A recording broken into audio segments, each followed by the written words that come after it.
Well, hello everyone. I am Stella Beard, the Assistant Director for Kentucky Spin, and we're so glad you joined us today for creating a snapshot for your child or young adult. I want to tell you just a little bit about Kentucky Spin. Kentucky Spin, which is Special Parent Involvement Network, we are the Parent Training and Information Center for the state of Kentucky. We are funded by the U.S. Department of Education, and we have been the Parent Training and Information Center for over 30 years. We provide training, information, and support for children and youth with all types of disabilities, birth through age 26. We do not act as attorneys. However, we empower families to effectively advocate for their children, and we also provide peer support to help families access needed information and resources. So today, what we would like to talk about is creating a snapshot for your child. And really what that is it's just exactly what it says. It's just a snapshot of a little bit about important things about your child that maybe educators and other folks need to know. But you may ask, why do I need this? Well, because your child is important. That's why. And sometimes professionals and folks that work with our kids may not understand everything about their disability or also their strengths and weaknesses. And you are the expert for your child. You have valuable information to share with people who will interact with your child during the school day. And school staff members, they attend IEP meetings, but many will not have the opportunity to be a part of that in-depth discussions about your child. And so I think that's very, very important that we're providing them with relevant information that they need. Also, case managers who work with your children at the school level and others are often reluctant to share student-specific information with other school personnel because of concerns about confidentiality. So that's why this little snapshot is so very important to have that you can share with professionals and others. So I'm going to go over just a few tips and suggestions when you're creating this one-page snapshot. So the very first tip is you want to keep it simple. You only want to use one side of the page because how many of you have ever received something that's multiple pages and you just skim through it and don't read it? But when somebody gives you a one-pager about something with just specifics on it, you're going to take that time to read it. Use bulleted lists rather than paragraphs because it's so much easier to read at a glance instead of long sentences and paragraphs. Avoid medical terminology and jargon. We do not want to confuse them anymore with long lists of medical terminology about our child's diagnosis. And use everyday words.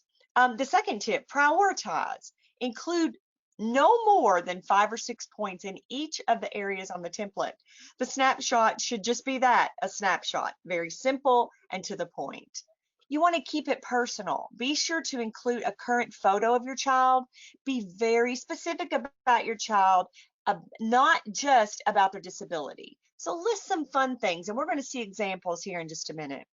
Involve your child. Be sure to include them in decisions about what information to share and with whom, because a lot of times as they get older and later elementary, they're going to say, hey, I want you to give it to this person or this person. So listen to them because they have an idea too.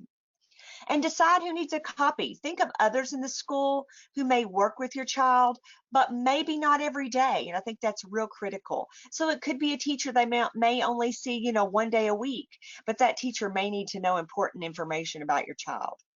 And distribute. Be sure to have copies available for everyone attending those IEP meetings and others. So go to the copy store and make sure that you have available copies. And I would do them in color so that the picture is very vibrant and beautiful and eye-catching. You could even use color in the snapshot also. So we're going to look at a younger child template. And I think that will give you a little bit of an idea of some of the details that we're talking about. So this is Joe Smith. Very, very fancy name there we've created for him. But this is Joe Smith at a glance. And what you see here are some of Joe's current interests. You can see that he likes SpongeBob. He loves playing the drum and Twins baseball. Some of his likes are computers, electronics. But do you see how being short and to the point makes a huge difference. Some things that he's motivated by, you want to be sure and include that, because you don't want to have something that your child's not motivated by, and the teachers begin to use that and it goes nowhere for them. So they need to have some ideas of what motivates Joe. And what's he discouraged by? You know, angry responses, being singled out publicly. I think those are really good. And then want to put the strengths in there, some things that they can build upon. You know, I'm just going to read a couple. Understands limits, able to follow rules. He can use his laptop independently. But you also want to list some of the challenges and ways to address them. So he has no hearing in his left ear. So speakers need to sit, stand, and walk at his right side. So I think that's real important to know about Joe. You know, he has poor large muscle coordination and balance. So those are important things that the family needs to include so that folks that work with Joe know these things. And then what are some of his long range school goals? One of the things is to learn what he has to offer others and to feel a responsibility to make a contribution. And the focus for Joe this school year is to learn appropriate conversational skills with peers. So you see the importance of using bullet points and making it very clear and concise of what's important to Joe. So this is the template, and you will be receiving this as a template for you to go by. So it has everything that we talked about on the sample one, but it gives you an outline of how you can make one for your own child. So this is for an older child or an adult template. And what I have done is I have actually shown you, this is my son Clayton, and how we did what's called a vision statement for him. And this is an example of what this looks like for Clayton. And so I've kind of done it a tad bit different than what you saw in the younger child template, but this is just a little more based and geared towards someone who's older. So I've listed Clayton's strengths here. He's musical, hardworking, empathetic, but then I've also listed areas he needs help with.